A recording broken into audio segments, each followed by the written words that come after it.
Olá, voltamos para mais alguns momentos de reflexão, de aprofundamento em filosofia, e hoje eu vou abordar dois temas ou dois conceitos, a areté e a paideia. A filosofia, ela trabalha muito com contextos, com conceitos. E Deleuze, ele vai dizer que a filosofia, ela é uma fábrica de conceitos. Então, conhecer os conceitos também é importante e faz parte do conhecimento. A princípio, eu vou falar sobre o conceito, sobre a palavra areté. Areté é uma palavra grega que significa virtude. É aquilo que torna uma coisa boa e perfeita naquilo que ela é. Ou seja, a excelência profissional, a excelência em todos os aspectos da vida, até mesmo o animal. Por exemplo, um cavalo. O que se espera de um cavalo? Que ele seja ágil, que ele seja veloz. O que se espera de um cão? Depende daquilo que você o treina. Você pode treinar um cão para ser um protetor do lar, da casa, e pode treinar um cão para ser um guia de cego, e esse cão, ele pode atingir a excelência. Então, quando você treina um cão, você treina um animal, você está esperando que ele retribua aquilo, o objetivo pelo qual você está o treinando. Então, a areté é aquela virtude que faz com que uma coisa seja boa e perfeita naquilo que ela é ou naquilo que ela deve ser. Sócrates, o grande pensador, o filósofo Sócrates, ele passou a entender a areté de uma forma mais ampla ou mais profunda. Tem a areté antecedente e a areté consequente da realização do homem. Então, quando você vai tomar uma decisão, tem o antes desta decisão e tem o depois desta decisão. Vai depender da sua areté, da sua virtude, ter ou não consequências, ou ter consequências boas ou ruins a partir da sua atitude.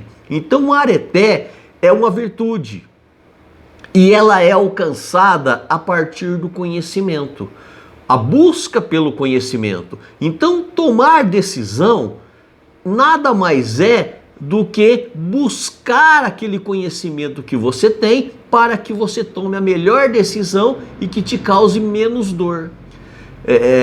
Uma pessoa em numa determinada circunstância, ela pode ter várias atitudes.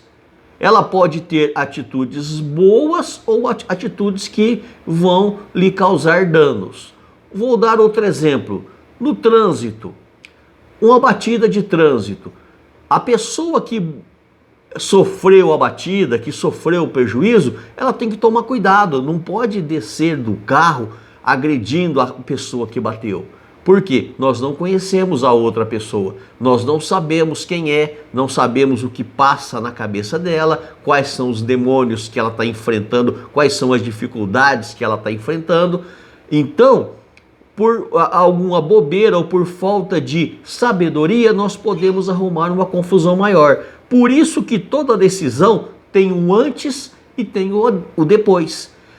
Você pode entrar em uma confusão e sair dela por cima, ou você pode entrar num pequeno problema e sair de lá com um grande problema para resolver.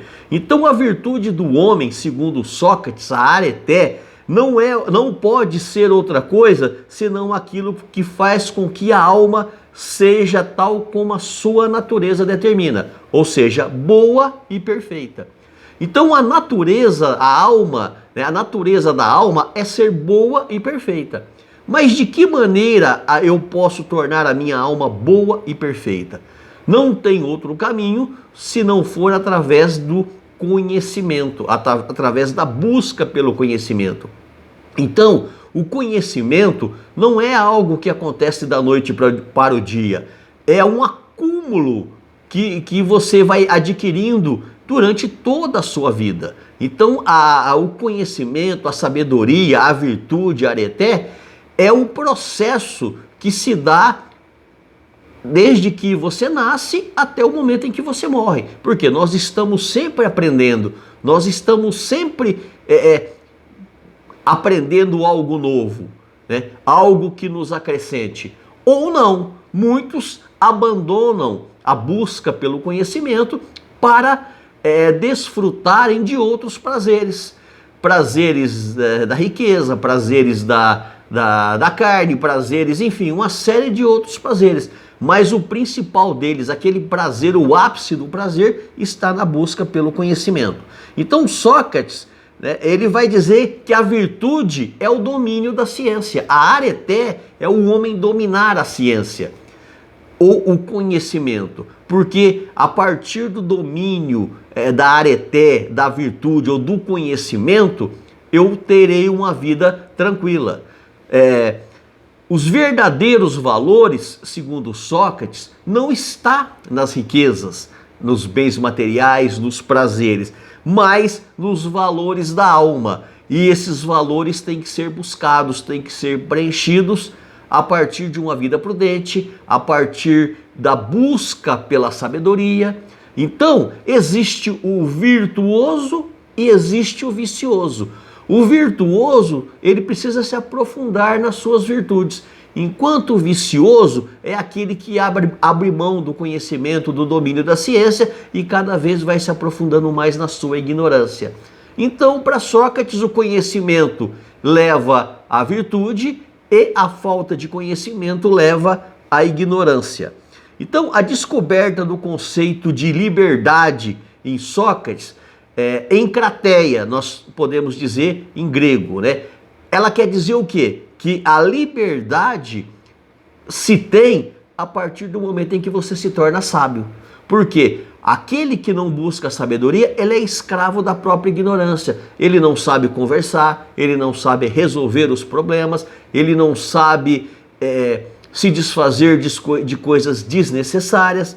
Então, para Sócrates, o autodomínio é a base da virtude, é a base da areté que todo homem deveria preocupar em tê-la.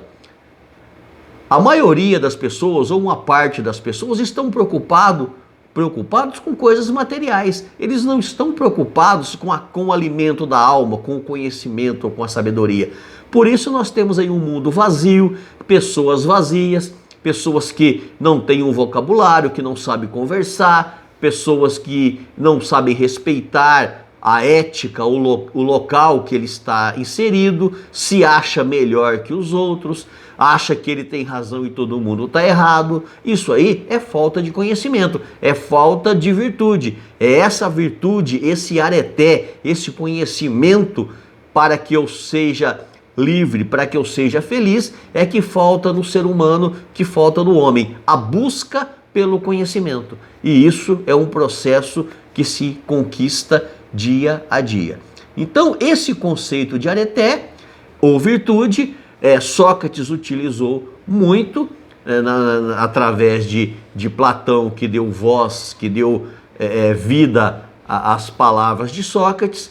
Então, ele vai trabalhar esse conceito de areté. Outro conceito importantíssimo, que é muito interessante termos contato com ele, é a paideia. O que é essa palavra também grega? Paideia é um termo grego antigo, ele era empregado para sintetizar a noção de educação na sociedade grega clássica. O termo paideia é um processo formativo do intelecto, do corpo, da virtude, e indica tanto a própria ação educativa quanto o seu resultado. Então, para toda ação educativa, existe um resultado. A pessoa que pratica a educação, que leva a educação a sério, ela vai ter o resultado, os méritos desse resultado. E a pessoa que não leva isso esse conhecimento a sério, ele vai ser uma pessoa mais vazia, com menos presença intelectual nas diversas áreas. Então, a paideia é uma palavra grega que significa, no grego, óbvio, aquele que cuida da criança. Os gregos antigos, as famílias tradicionais gregas antigas, com dinheiro, eles tinham por hábito contratar um pedagogo para acompanhar os seus filhos pequenos desde os primeiros passos, mas acompanhar como uma babá, como uma pajem, como um cuidador dessa criança. E com o passar do tempo, o pedagogo, ele foi tendo outras proporções e foi se exigindo dele outras qualidades. Quais? A qualidade de ser o educador, de ensinar a criança as primeiras letras. E a Grécia era formada por um conjunto de cidades-estados. Cada cidade-estado tinha um objetivo na sua educação. Como exemplo, eu vou pegar Esparta, que era uma cidade guerreira, uma cidade de guerreiros. Então a educação de Esparta era voltada para formar soldados. Então o pedagogo das crianças de Esparta levavam elas a aprenderem a tática de guerra, a táticas militares. Já Atenas, que era uma cidade, o berço da democracia, ela tinha uma educação voltada mais para a gramática, mais para a intelectualidade, mais para os esportes, para a música. Então se exigia do pedagogo outras habilidades. Então o pedagogo, ele transmitia os valores essenciais para a cultura do seu povo, ou seja, do povo grego. Então, o pedagogo, aquele que cuida da criança, que era contratado para cuidar como um babá dos filhos dos nobres, com o tempo ele passa a ter a função de ser o ensinador, né? O pedagogo hoje, a palavra pedagogo se transformou até se tornar aquilo que nós conhecemos hoje, que é um especialista na ciência de ensinar, na ciência da educação. São temas importantes, são conceitos importantes que muita gente não sabe ou não sabia, mas que a partir de agora está sabendo. Eu termino por aqui esse vídeo, quero agradecer a todos vocês e farei outros vídeos com temas importantes. Muito obrigado.